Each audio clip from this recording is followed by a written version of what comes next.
Bienvenidos, alumnos. En esta clase vamos a desarrollar el tema de estructuras o estructuras algebraicas. Bueno, la palabra estructuras ya nos da idea de algo bien rígido, pero quiero hacerlos pensar de otra forma distinta, llevarlo para el lado lúdico, y voy a pensar en un juego. Bueno, un juego serio como el ajedrez. ¿Saben jugar al ajedrez? Y si no saben como yo, vamos a buscar las reglas del ajedrez. Y el objetivo del ajedrez dice que uno gana cuando come al rey del oponente. Entonces, bueno, voy a internet y busco las reglas y veo un paso 1, un paso 2, un paso 3, un paso 4 y un paso 5. Y bueno, supongo que como todo juego merecerá su práctica, pero lo primero que tengo que hacer es aprender las reglas. Y una vez que sé las reglas, voy a poder disfrutar del juego. Bueno, acá en las estructuras matemáticas pasa exactamente lo mismo. Es un conjunto de reglas y a partir de ahí voy a obtener resultados. Bueno, lo primero que vamos a ver es el concepto de la estructura grupo. Grupo es un par ordenado. Necesito tener dos elementos. Uno es el conjunto G y otro es una operación que la voy a llamar operación asterisco dentro de G, que tiene que cumplir 4 condiciones. Esta operación tiene que ser cerrada.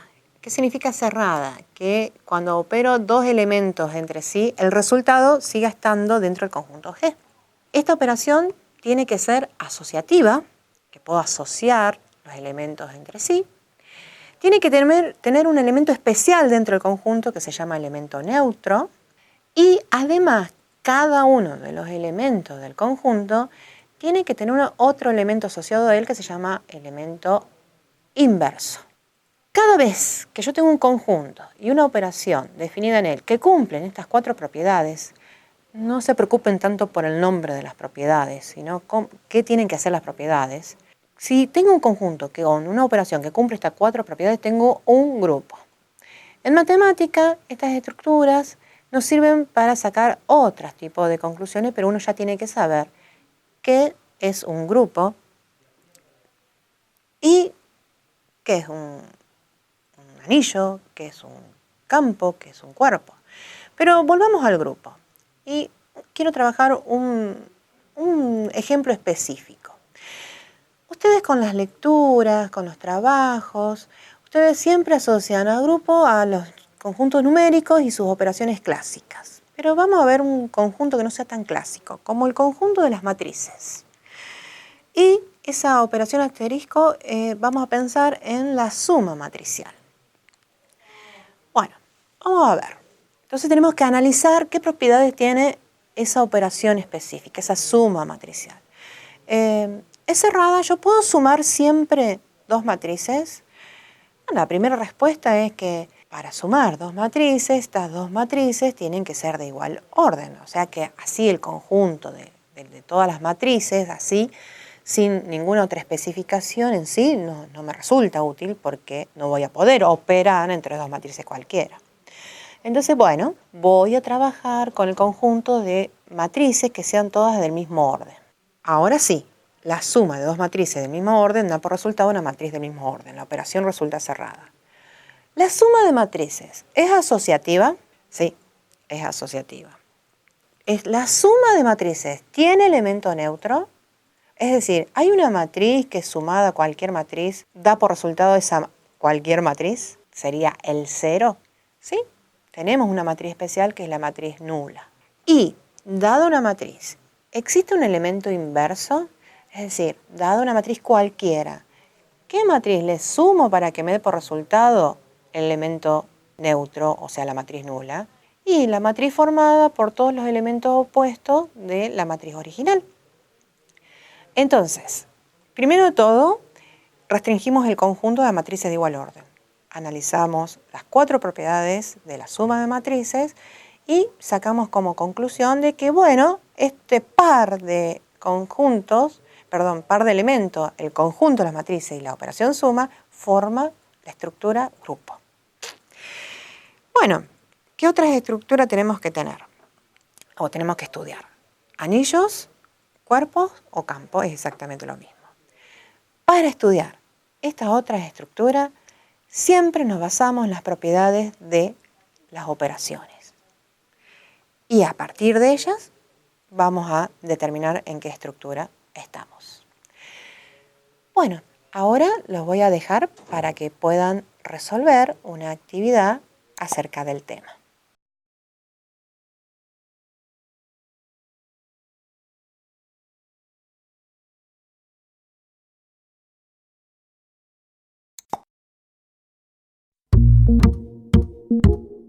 Bueno, alumnos, han trabajado en la actividad práctica y ahora les dejo como pista la definición de la estructura anillo y espero que hayan coincidido con esa respuesta y terminado bien todo el cuadro.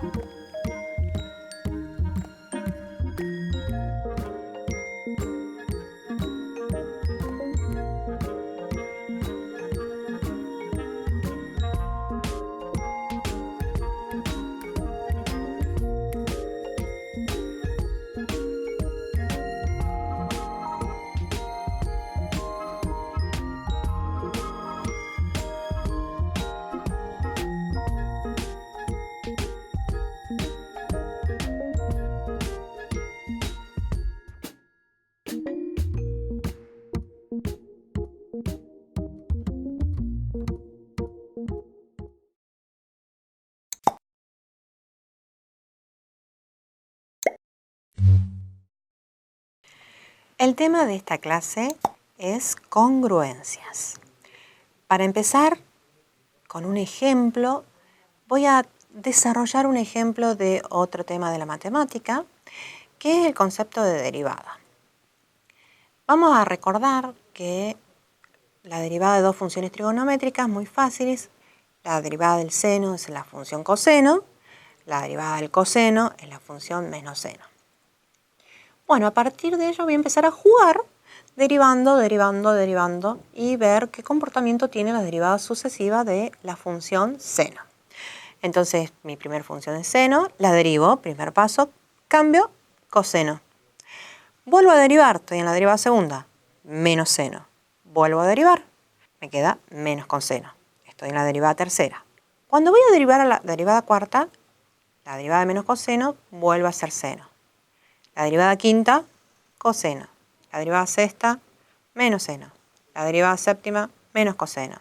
Y así, hasta el infinito, voy obteniendo las derivadas sucesivas de la función seno. ¿Qué pueden observar de esta operación? Se dan cuenta que cada 4 se empieza a repetir. Entonces, si cada 4 se empieza a repetir, bien les puedo preguntar, calculen la derivada de orden 72 de la función seno. La idea es, ¿hacer 72 derivadas? Por supuesto que no. Lo primero que hago es ver en cuántas veces 4 entra el 72. O sea, divido 72 por 4 y en este caso me da 18 exactamente sin resto. Entonces, sé que es un múltiplo de 4, entonces si es un múltiplo de 4 va a coincidir con la derivada cuarta y va a coincidir con la función original, o sea, va a dar seno. Bueno, ¿qué estuve haciendo? Estuve viendo que pude dividir la derivada de cualquier orden en 4 casos simples, ¿sí? O se comporta como la de resto 0, que es múltiplo de 4, o la de resto 1, o la de resto 2, o la de resto 3.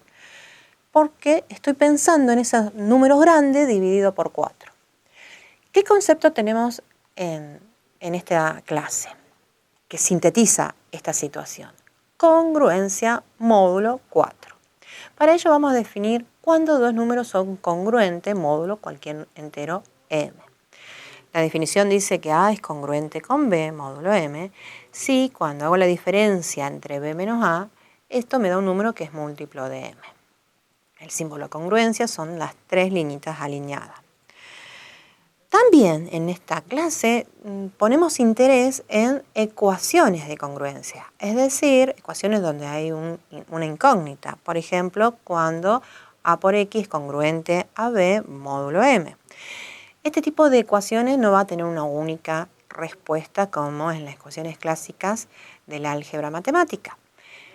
Esto va a haber un conjunto de valores que la van a verificar si es que existen. No todas las ecuaciones de congruencia tienen solución. Y hay otro tema que también me interesa en esta clase, que son los sistemas de ecuaciones de congruencia. Por ejemplo, el teorema chino del resto.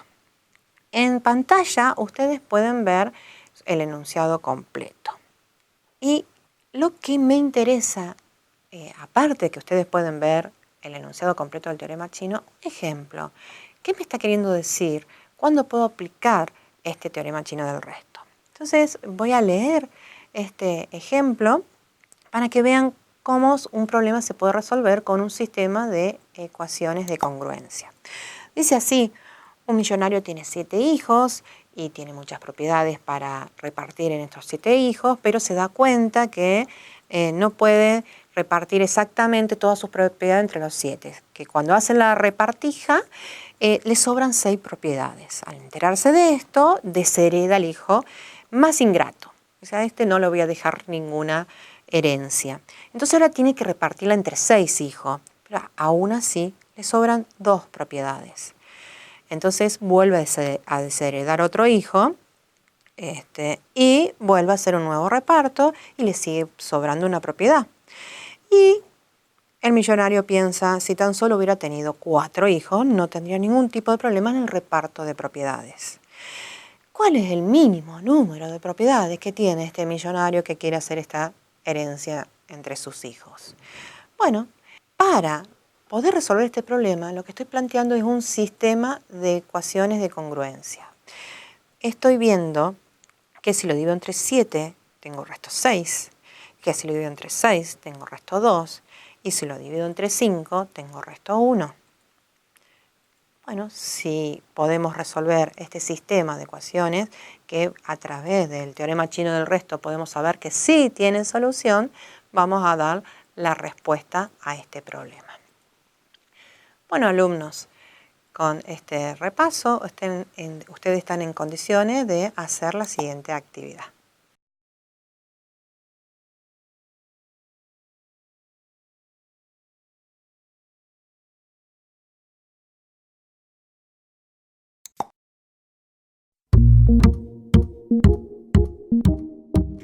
En este momento les voy a dar algunas claves de la respuesta de la actividad que han realizado.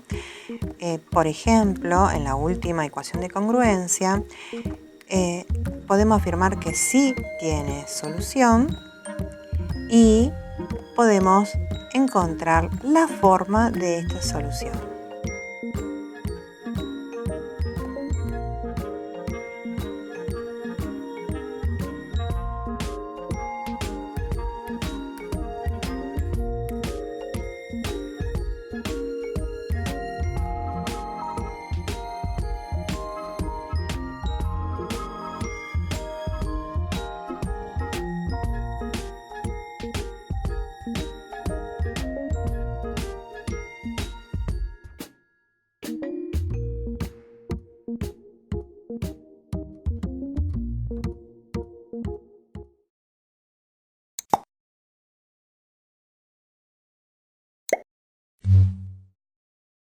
Ahora en la clase vamos a desarrollar el teorema de Fermat.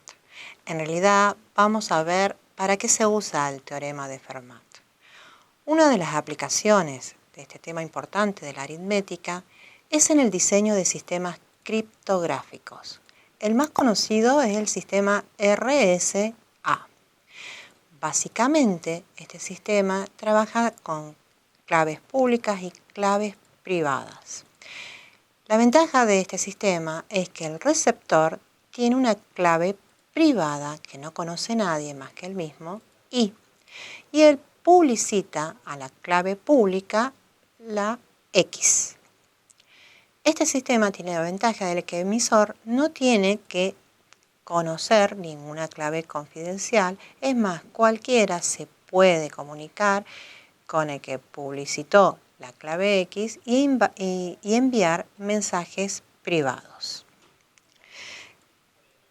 Esto está basado en el teorema de Fermat, que dice lo siguiente: sea P un número primo y A un número entero cualquiera. Entonces podemos establecer la siguiente congruencia. El número A elevado a CP' es congruente siempre con A módulo P. El criptosistema RCA se basa fuertemente en la siguiente ecuación. Si tomamos dos primos, P y Q, entonces un número A cualquiera elevado a la P-1 multiplicado por Q-1 siempre va a ser congruente a 1 módulo P por Q. Si A y P por Q son coprimos, ¿cómo trabaja el sistema RCA? Cada usuario que desea recibir mensajes encriptados tiene que hacer los siguientes pasos. Paso 1. Tomamos dos primos, P y Q cualquiera, pero para que no sea fácil, grandes, bien grandes. Calculamos el producto de ellos dos, seleccionamos un número cualquiera al azar, que lo llamo E, que sea menor al producto de estos dos y que el máximo común divisor de este número con el número phi de P por Q, que en este caso puede ser P-1, Q-1, sea igual a 1, que sean coprimos. El número este usualmente es pequeño, por ejemplo podría ser el número 3. Luego encuentro al único número D que satisface la siguiente ecuación. D por E es congruente con 1 módulo phi de P por Q. Bueno, ya estamos hablando de ecuaciones de congruencia. La existencia de este D es clara. ¿Por qué? Porque el número E y el phi de P por Q resultan coprimos y si resulta coprimos del tema máximo común divisor, sé que hay un desarrollo donde puedo encontrar una combinación lineal de estos dos números que me dé igual a 1. Publicito la clave pública, ese número de minúscula, y el número R, donde R es P por Q. Eso es la clave pública. Y obviamente no da ni conocer ni quién es P ni quién es Q y mantiene segura la clave privada D. Más o menos ese es el funcionamiento que tienen que tomarlo paso por paso y revisando todos los temas de cómo trabaja el sistema de encriptación RSA. Bueno, una vez desarrollados estos temas, los dejo ahora con una actividad.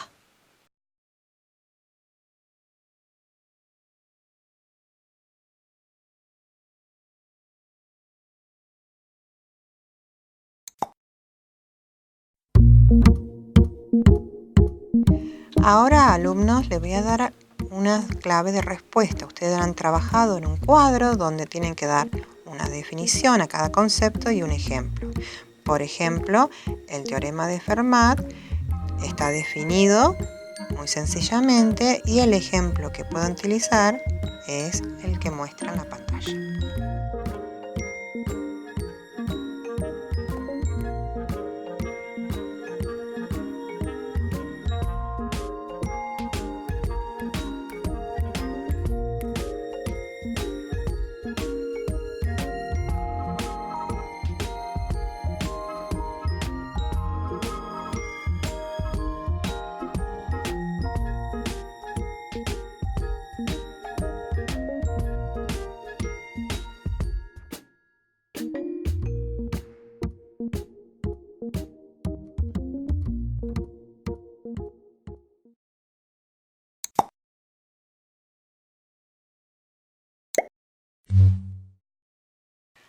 Ahora vamos a trabajar en ejercitación de temas de aritmética modular. Para ello voy a trabajar con un ejemplo que nos va a poner un poco contentos. Supongamos que somos dueños de un hotel, que nuestro hotel tiene 2 pisos. La propuesta de trabajo es, pensemos cómo vamos a enumerar las habitaciones. Una manera clásica que tienen los hoteles de numerar las habitaciones es poniendo en cada habitación el número del piso que corresponde. Así la que están en primer piso son las 101 y la que está en el segundo piso son las 201. Otra forma es poner en el primer piso todas las habitaciones pares y en el segundo piso todas las habitaciones impares. Entonces, si yo quiero ir a la habitación 48, como es un número par, sé que está en el primer piso. Bueno, con 2 pisos resulta muy fácil hacer la división, pero ¿qué pasa si nuestro hotel tuviera 11 pisos? ¿En qué piso se va a encontrar la habitación 6504 si hacemos este método de numeración de habitaciones? Bueno, para ver en qué piso se va a encontrar, lo que yo tengo que buscar es con qué número es congruente el 6504 módulo 11. Es decir, sé que tiene que ser un número X menor que 12, porque estoy hablando en qué piso de los 11. Porque si yo resuelvo esa ecuación de congruencia, tiene infinitas soluciones, pero solo una que está en el intervalo entre 0 y 12. Todo esto adquiere práctica y práctica adquiere tener el manejo de las propiedades básicas de las ecuaciones de congruencia. ¿Cuáles son las propiedades básicas de las ecuaciones de congruencia? La ecuación de congruencia es reflexiva, es decir, todo número es congruente a sí mismo, módulo cualquier m. Es simétrica. Todo número que es congruente con otro, también podemos decir que el otro es congruente con ese número. Y es transitiva. Además, estas dos propiedades bien importantes a la hora de hacer ejercicios es que si tengo dos números que son congruentes y otro par de números que son congruentes, si sumo miembro-miembro ambos números o multiplico miembro-miembro, también se mantiene la congruencia. Por último, un ejercicio bien interesante para resolver aplicando estos temas es cuál es el resto de dividir un número muy grande, un número que ustedes no puedan poner en la calculadora de bolsillo, por ejemplo 3 elevado a la 15 por 17. Ustedes con la calculadora de bolsillo no van a poder hacer 3 elevado a la 15 dividido 17. No me da la memoria de esa calculadora. Para resolver este tipo de problemas, lo que tengo que preguntarme es, ¿el número 3 a la 15, 3 elevado a la 15, es congruente con quién? Módulo 17. Y ese quién tiene que ser un número más chico que 17. Esta relación de equivalencia produce una partición en el conjunto de los números enteros, que se llama z sub m. Esto realmente en el tema es muy importante, hay que prestarle atención. Bien, alumnos, finalizada esta clase, ustedes están en condiciones de realizar su actividad práctica integradora.